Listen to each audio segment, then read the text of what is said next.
Uh, In the words of past President Jazz, we want to be respectful of folks' time. We'd like to start on time, but it's okay. It was a technical difficulty because we didn't start at 5:30. So we're going to turn it over to you. All right, thank you. All right, good evening, everyone. For those who don't know me, but I think everybody does, my name is Deborah Smith, and I'm the Director for the Department of Economic and Community Development. We have here today with us Bill Wazalewski, who is from M&L. M&L is our consultant, and they will be preparing our 5-year consolidated plan, which is 2025 to 2029, as well as our fiscal year 2025 annual plan. And so, yeah, so we thank you for having me today, and really appreciate taking time to listen to our presentation here. I have a brief PowerPoint just to kind of bring you up to speed as to what's been done to date and what we're generally planning to do. The idea is for you to consider it, and we'll get into the reasons why, but really it's to get your consent and approval once the plan comes off the display so that we can submit it to HUD for review and approval. So just to quickly provide a PowerPoint presentation here. So the consolidated plan, and many of you may already know what this is. It's a consolidated plan and the annual action plan process. So the city, as a result of being a HUD entitlement community for CDBG Home and ESG, is required to update its 5-year consolidated plan once every 5 years, and we're in that cycle right now. And so when we prepare your annual action plan, we do a number of different things. We do a brief housing market analysis, not a full housing market analysis, but really based on census data update as provided by HUD. Basically, it's an updated census data from the last 5 years. We do a housing and homeless needs assessment, and there's very specific data pieces that we have to incorporate into the document from HUD that's updated from the past 5 years. And really the key document is the strategic plan, and we'll get into what the draft strategic plan is going to include. The way we come about this is not just with data. We also use stakeholder consultations. So in January, last week of January, I think it was. January 28th. Yeah, we had a series, I think 5 or 6 sessions based on various topics from housing and community development, economic development, and homelessness to elicit input from various stakeholders across the community. We also had a makeup session, which was virtual, in which we gave people another opportunity to provide input as well. So the idea, we also had a survey, and I'll get into the survey results for the general public. We also had a public hearing as well in that first week of January to elicit public input on this document. And so taken all together, the stakeholder participation information that we received, the housing market analysis and housing needs assessment, that helped us to basically develop your strategic plan for the next 5 years for 2025 to 2029. And we worked closely with Deb, and Veronica, and Mayor in terms of putting what those priorities would be. And that's critical. The strategic plan is really important because in order for the city to be able to fund CDBG, home, and ESG activities for the next 5 years, it has to meet one of those high priority needs identified in the strategic plan. And so we'll go through what those are. And it's very similar to what we had last five years because the needs really haven't changed. If anything, they've gotten worse over the last 5 years. And then finally, the annual action plan. And the annual action plan is your fiscal year 2025 plan that we have to submit to HUD that basically provides an overview of the activities that you're going to allocate your federal resources for moving into 2025.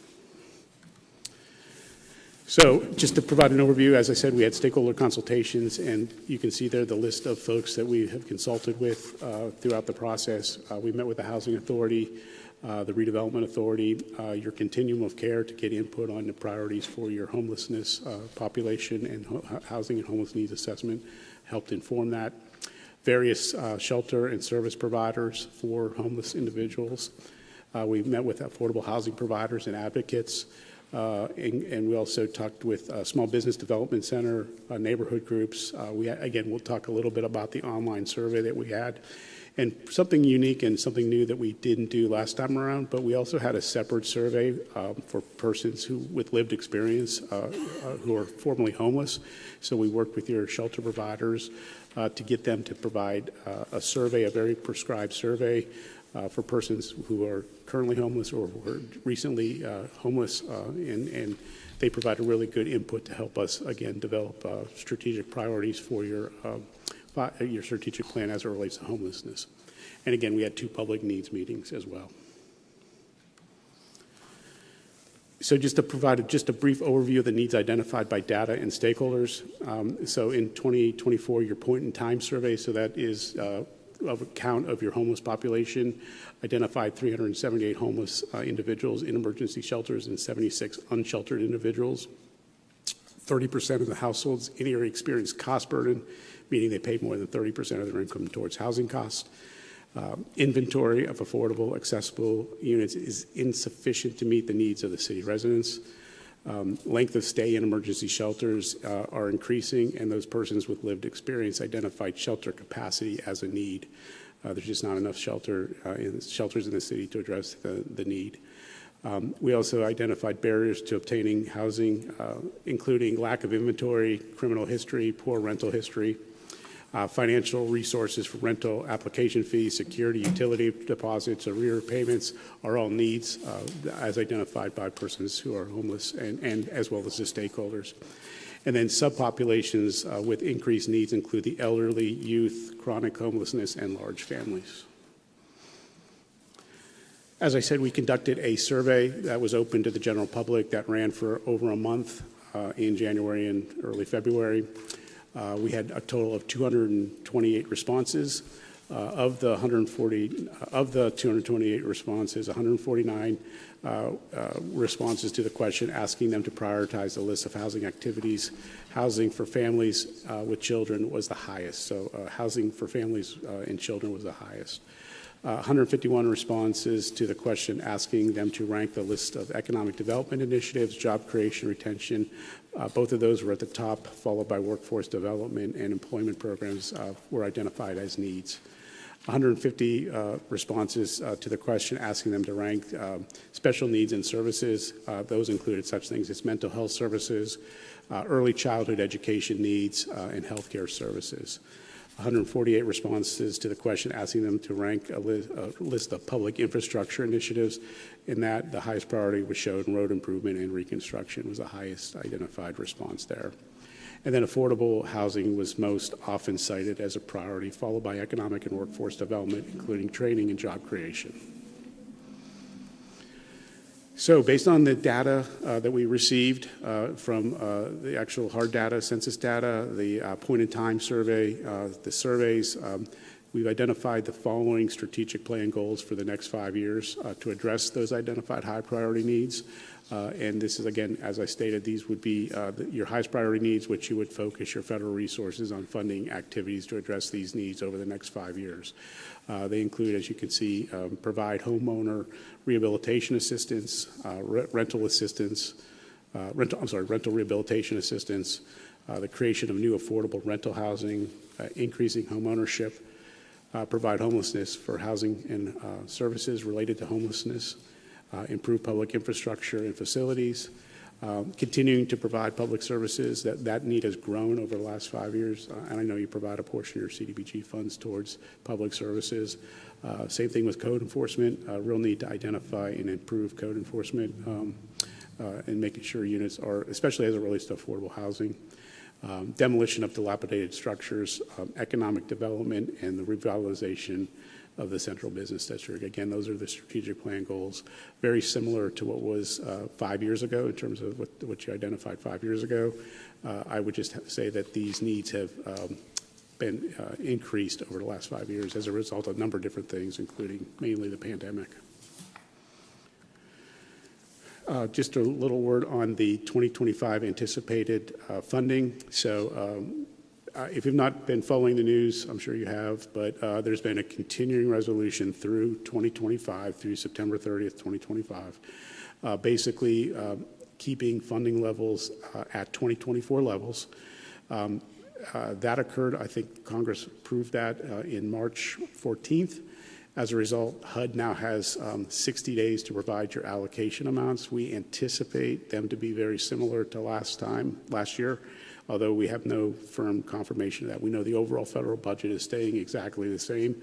And we have heard indications that the funding under CDBG Home and ESG will be the same as last year, but again, HUD has 60 days to get your allocation amounts out to you. And so that would be early June by the time you would get those, early to mid-June, that you would get those allocation amounts. We're budgeting and planning as if you will receive the same exact amount as you did in 2024. And as you can see, CDBG would be a little bit over 2.8 million. Your home ones would be about 764,000, and ESG would be 267,000. Did you want to go over the proposed projects? So this is just a bit overview of the specific broad range activities, but I don't know, Deborah, if you wanted to go through that a little bit more and kind of go through specific proposed activities that you're thinking about doing. All right, so the first sheet that has the 2025 proposed CDBG funding, it actually goes back to fiscal 2021, where there were requests and what we actually allocated to a lot of the different agencies. And so if you would look at fiscal year 2025, I'm on this long sheet right here, this one right here, the long one. There are requests that were made, and then we have a proposed number. And so as Bill mentioned, the available funds at the top are, we're looking at what we got last year. We're looking at program income of $5,000, and then we have some reprogramming that of $18,417.60. And so we're proposing for curb cuts $350,000, tree removal and planting $20,000, street improvement, which is road construction, $690,621.82. Park and playground improvements, $50,000. DECD admin, $571,063. There is that curb cut streets for the RAPI grant, the match, the streetscape that is on State Street, $91,343, for a total of $1,773,027.82.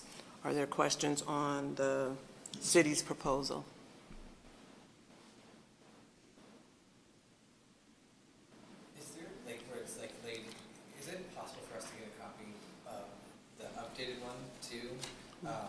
But is it laid out just like where these will actually be? Sorry, I do this every time. So the first column. Well, like where when you're gonna with the strategic plan, like so if we're gonna do the tree removal and replanting, like literally like where are the curb cuts and there's yeah, just like do we have that laid out or is that? We don't have it right now. Okay. They actually have to give us a list, and we have to approve that list. Does it all qualified census tracts though, right? Pretty much the CD impact area, which is 26th Street, north of 26th Street to the Bayfront, and over to, I think it's Cranberry. But those areas, and then there may be some block groups that may not be eligible. So we actually have to actually look and see what streets they're proposing. We have to actually check to make sure that they are actually eligible to be paid with by CDBG funds. So, Is that mic on there? This mic, is that on? Yeah. So just as like a heads up, like as one of those things that I got to learn like on the second year is that we end up using liquid fuels for the other neighborhoods, and then this CBDG for the more impoverished neighborhoods. So it's the census tract. Yeah. Census. Okay. Yeah. Thank you. All right, so the next category is the housing programs. And so DECD actually has a housing rehabilitation program where we use CDBG funds for furnaces, roofs, just small things that homeowners may need. That way, if a homeowner needs a roof or a furnace or something like that, we don't have to worry about the lead rule going into effect. And so we're looking at projects that may be $12,000, up to $12,000. I'm not real sure how much roofs cost, but that is what the City of Erie Housing Rehabilitation is, that line item, the $125,000 that we're proposing. The Redevelopment Authority of the City of Erie, the $96,000 is a match for a lead grant that they received. And so we're matching that for the next, I believe it's 3 years. I don't know if it's 3 or 4 years. 3 or 4 I'm not years? sure, but I believe it's 3. Okay. Are there questions on the housing program? No, I just want to make a comment. So the City of Erie Housing Rehabilitation Funds, those are the ones that go up, and you guys put up the application, the people have to submit all the information from homeowners.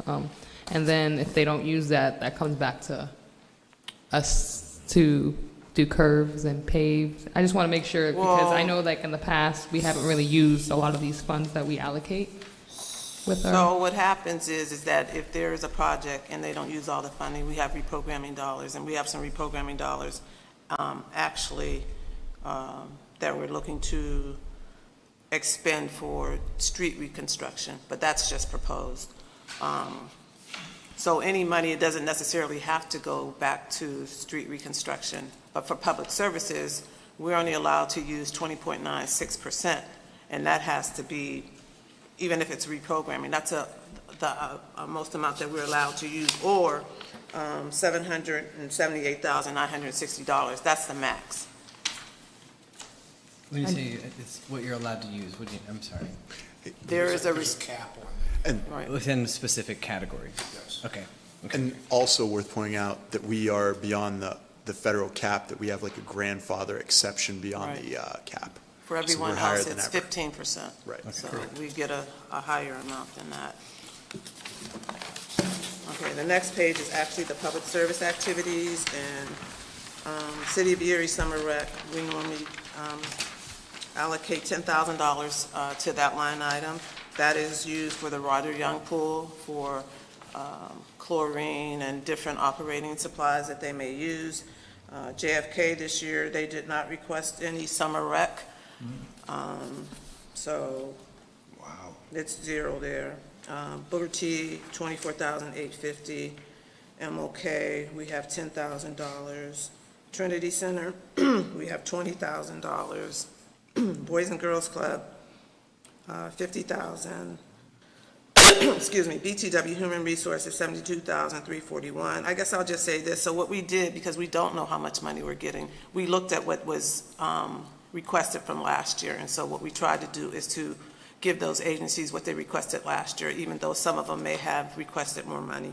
We also looked at if that agency expended those dollars that they requested and received last year, and if they didn't, we may have lowered that a little bit. But what we did try to give everyone that requested something what they received last year.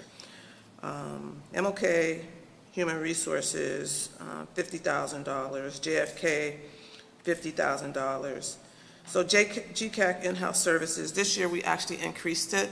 For many years, they were using it as a match, but there is a big need for in-home services, and so we thought that we would give them some additional money so some of those people could actually come off the waiting list. Trinity Center, $35,000.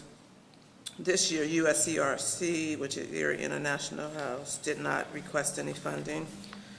St. Martin Center, we have them down for $40,000. UECDC, $55,000. UECDC, their summer rec program, which is a training program for youth, $49,355. The YMCA Y Teen Center, $50,000. This year we received an application from Youth Leadership Institute, and we are looking to allocate $10,000. The Erie City Mission Human Resources, we have them down for $40,000, but we are actually waiting for additional information on that because their program actually kind of changed, so we have to actually see if their program will be eligible this year. Erie Focus is zero. YMCA Erie County Reentry, $43,880. The Police PALS Lead, $21,109. Sisters of St. Joseph, $10,000. This year received a request from, that's City of Erie, Love Your Block, $35,000. The Daft Dance Theater, they have a summer rec program and a human resources program, so we look to allocate $10,000 to both of those programs. Nurturing Hearts Human Resources, $5,000. There was a new request for Meals on Wheels, and we did find out that we are able to provide meals for seniors, and so we're looking to allocate $30,000 for that program. And so the public service total request is $769,789.24. And as I mentioned before, the max that we can take would be 20.96, which is less than the 769, 789, or, so the $778,960 is actually a larger allocation. Are there questions on the public service? Now, JFK didn't ask for anything. No. Did anybody follow up? Did they miss the deadline? No, they came in for the presentation. We did ask them about I'm their summer sorry. rec program. They came in at the presentation and they said they did not want summer rec money because I believe they have maybe Century 21 money or some other kind of grant funding. Okay. So they said they didn't need it. Okay. They're getting the human resources funding. They just didn't ask for some. Yeah. I didn't hear her. They got human resource money, but they didn't ask for the summer rec, so they must have got Okay. some revenue. Just want to make sure. All right. The next line would be economic development activities. Gannon University SBDC, $54,918. The Christian Ministries, that is now the Community Cornerstone, their hub that they have, $60,000. We had a request from Upwards Care, which is out of California, and they were requesting funding for assistance to help daycare providers and home ones, but their program actually, we weren't real sure what they were actually trying to do with that program, so we didn't give them any funding for that. And so those are all of the funding requests there, and so the total comes up to the $2,878,735.06 for CDBG. And May I as I'm- ask why Manus Enterprises was turned down? Pardon me? Manus Enterprises? They did Manus is, they asked for $100,000, and they asked for sidewalks and different things. For nonprofits, it is very hard for us to give funding to, especially when it's a gas station. But then also there was the question that came up as far as when you get economic development funding, you have to retain or create jobs, and they were not sure if they could do that. And so that is actually a HUD requirement, and so. Found good people. Thank you. And then I also want to say we have neighborhood watch groups have requested sidewalks for their neighborhoods and different things like that. And so we haven't been able to do that as well.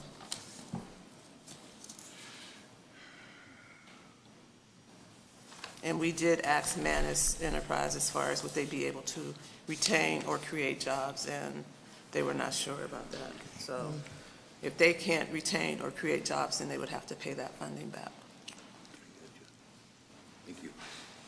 Is this list on this page just a continuation of another list? I mean, the only reason I ask, so like when we see the proposed, sorry, is this a continuation of a section? So that's actually the economic development. Economic Okay. development, yeah. There's just a huge difference in what was requested in economic development last year versus this year. So last year, we did the 1001 State Street Yeah. Renaissance Building, and that was actually a big ask that they asked for. Okay. So yes, there's a big difference. Are there questions on the economic development? I sat in with, when we interviewed Manus, and one of the difficulties they express is maintaining employees. It's just a heck of a turnover. And I don't know if we consider new employee, So actually, one it's- quit, then they hired another one. That's not additional positions. They just so fill it's in what they actually- have. Right, so it's actually retaining employees or creating new jobs for employees. And they were not, they said they had a hard time just retaining them. Yeah. So For CDBG, for economic development, you have to create, there's job creation. For every $35,000, you have to create a job. Okay.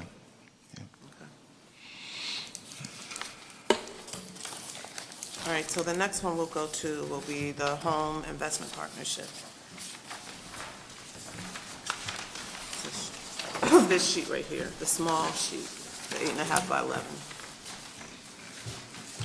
So last year, we only received $764,318. And so we received proposals from Hands, Eastside Renaissance, and Erie's Black Wall Street. So Hands is actually proposing for Boston Store to do rehabilitation for, is it 77 units? Additional 77 home assisted units. Right, well, rental units. They're going to go in and they're going to rehab those units. We are actually waiting for HUD because we had actually put some home funding in there for some other things for a few of the apartments that they had before. And so we're waiting for additional information, as well as we may have to request a waiver to see if that funding would even be eligible. How many apartments does the Boston Store have, do you know? Is it a, It's over 100, I believe. So currently, with the prior year home money, we were in for 15 Okay. home assisted units. With this, they're proposing to add 77 more. So, home assistant? yeah, bring it up to over 90 units. In the Eastside Renaissance Rental Rehab, there is a property, I believe it's on East 6th Street, that they are looking to rehab and use as a rental for individuals or families who want to rent. It's a large single-family home, and so hopefully it will be of assistance to a large family. And so they requested that money for rental rehab. We received Erie's by How Wall many Street. homes have they been able to rehab so far, the Erie Eastside Renaissance rental rehab? I know this is a new organization, maybe 2-3 years old. Yeah, I believe that. they are looking to do 9. Okay. So they haven't done any yet? They're just looking In for- the process of it, so. And with our funding, we'll have to go through environmental review and all that It other just came stuff. through the Erie Land Bank as well.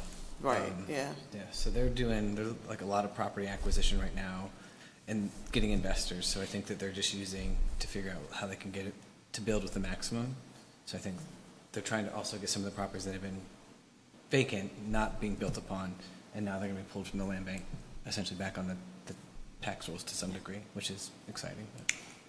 So Erie's Wall Black Street submitted an application for homeowner in rehab. They actually withdrew their application, so. Okay. And just for clarification, it's not 77 more or new units. It's they're No, updating. They're just Okay. updating, renovating them to Okay. update them. And so for city of admin, we actually took whatever the balance was. We're allowed to take 10%, and so we took $64,318. And so for all of our program, we're allowed to do 10% for admin, 5% for total operating, and we have to set aside 15% for total set aside. And Hands is actually our only total that we have in the city of Erie. Are there questions on the Home Investment Partnership Program? All right, so the next sheet is actually Emergency Solutions. These numbers are actually the same numbers that we used last year, the year that we're currently in right now, because our funding is actually based on actual bed nights that the shelters use. And so there's a formula that we use, and so because there's a formula, we just use what we used last year until we actually get our funding. And so these numbers will actually change. Are there questions on this? And so for rapid rehousing, which is housing that is for homeless people who may be in the shelters or who may have lost their housing, we have to actually allocate 32.5% of whatever our allocation is for that. And the rapid housing offers first month's rent security deposit, and you could get up to a total of 3 months of rental assistance.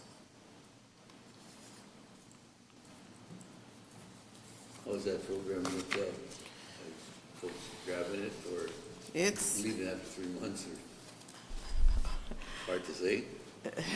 it's kind of hard. I mean, No, you gotta give them a chance. That's the bottom line. so that's, are there any questions on the emergency solutions? The rapid rehousing, is that administered to these specific shelters, or is that done by the city? So actually, we have two service providers. We have GCAC that Okay. does one, and St. Martin Center Okay. does the other. I'm not too familiar with the programs, but I did know that they were available. It's just sometimes, I spend a lot of time at the library, and you see a lot of the unsheltered, unhoused community members, and they ask questions, but you only know so much, so it's nice to know where the rapid rehousing funds are available for them. And so anyone who, I guess, wants to get assistance from that program, they have to actually call 814-SHELTER And get a to get a referral. referral. And then they end up going through Erie County Care Management, which then refers them to one of those two agencies. So you have to kind of Right. carry them through a couple different steps there if you want to take them from start to finish. All right, that's all I have. I just want to mention that I had mentioned about rehab and reprogramming dollars, which come from various years of $194,367.85. We are looking to put that money in street reconstruction, road construction. Question? Well, I'm sorry, can you repeat that number? That's different than what was, So if you look on your sheet, yeah. and if you look in the proposed request line, Yeah. you'll see reprogramming estimate, and the 194 Gotcha. is Okay. here. All right, Okay. thanks.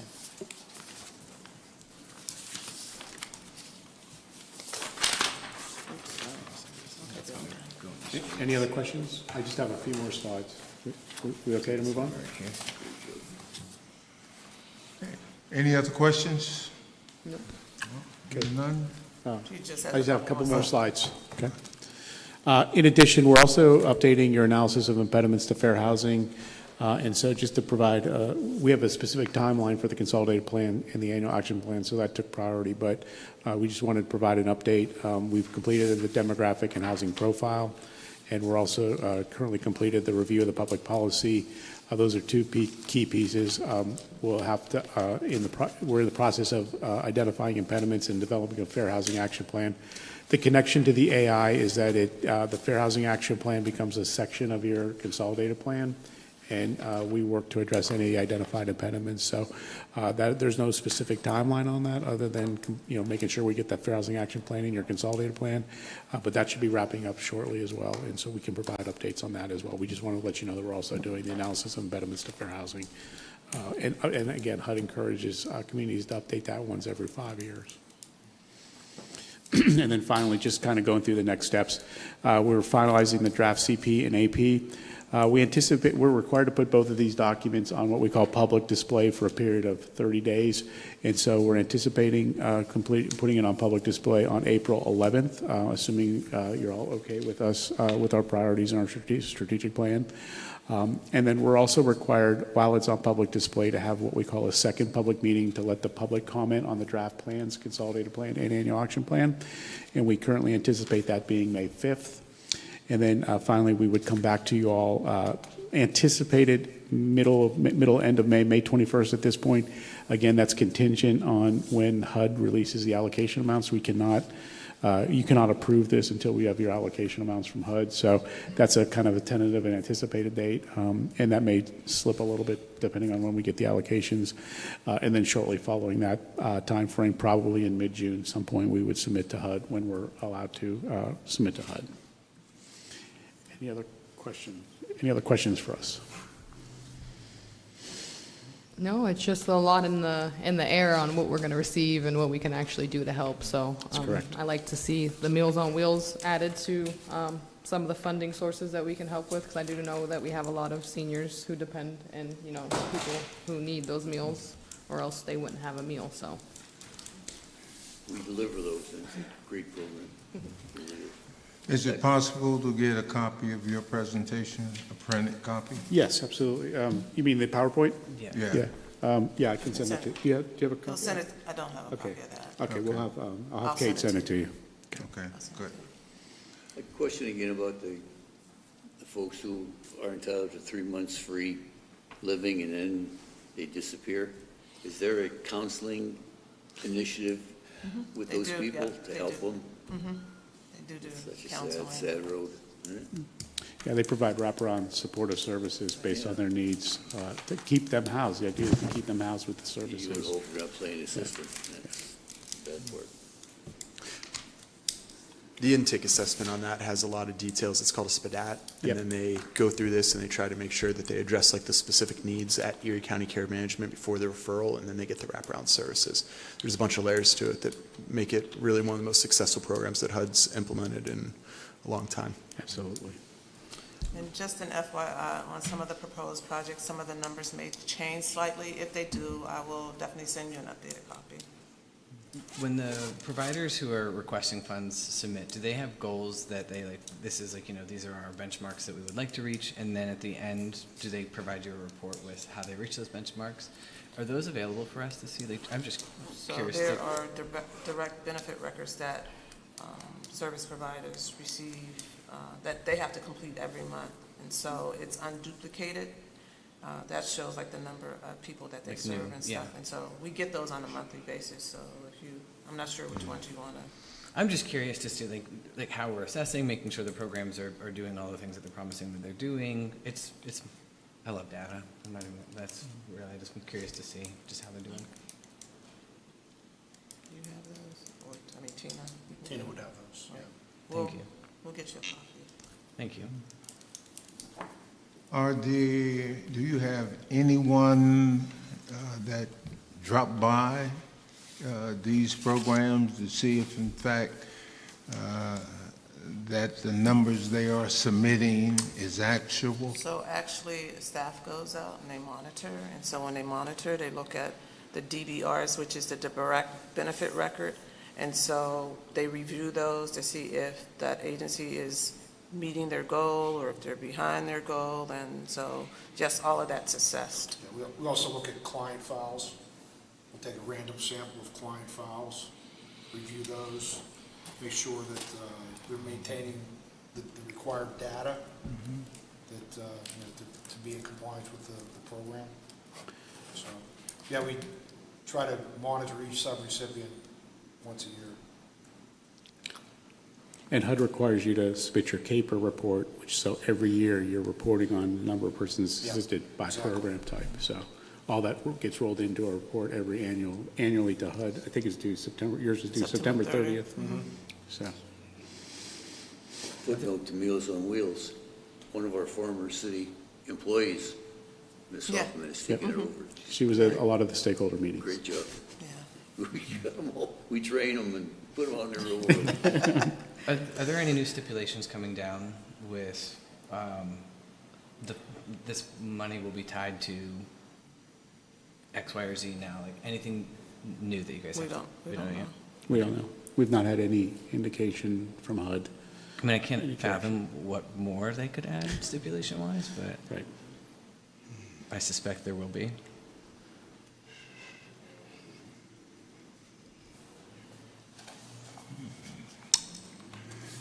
Any further questions? If not, I thank everyone for giving up your dinner time to eat this information. Not a problem. Okay, appreciate it. Keep us updated, We will. you know, with any changes that come down, and we'll go from there. All right, thank you. Thank you all for your Thank time you. tonight. Thank Appreciate it. you.